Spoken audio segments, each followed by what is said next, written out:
Tantri kotak kecelakaan. Inilah kronologisnya.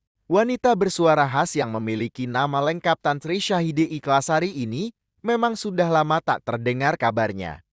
Sejak memutuskan berhijab dan menikah dengan Hatna Danarja atau Ardanaf, wanita berkelahiran 9 Agustus tahun 1989 ini memang sudah jarang tampil di media atau nyanyi di atas panggung. Inilah detik-detik Tantri kotak kecelakaan terjatuh dari atas panggung setinggi 2 meter.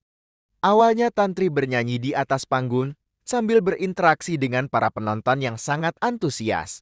Namun tidak lama kemudian, Tantri maju ke depan panggung dan melihat salah satu penonton yang ingin menyalaminya. Saat itu Tantri pun menyambut antusias fansnya itu dengan bersalaman. Tapi tanpa diduga, sang fans justru menarik tangan Tantri hingga Tantri pun tertarik dan jatuh dari atas panggung setinggi 2 meter.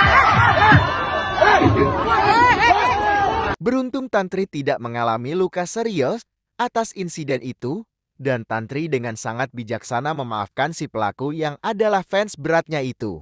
Menurut Tantri, ini bukanlah kesengajaan, hanya bentuk ekspresif penonton dan saya memaafkan. Semoga kejadian ini gak terulang. Begitu ujarnya dengan sangat bijaksana. Fans yang menarik tangan Tantri pun langsung minta maaf atas kejadian itu. Mohon maaf atas kejadian tadi yang sebenar-benarnya dan yang setulus-tulusnya. Saya minta maaf atas acara ini.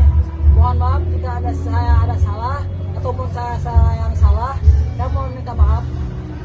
Semoga kejadian ini memberikan pelajaran kepada kita semua agar kita selalu waspada dan berhati-hati. Terima kasih sudah menonton video ini.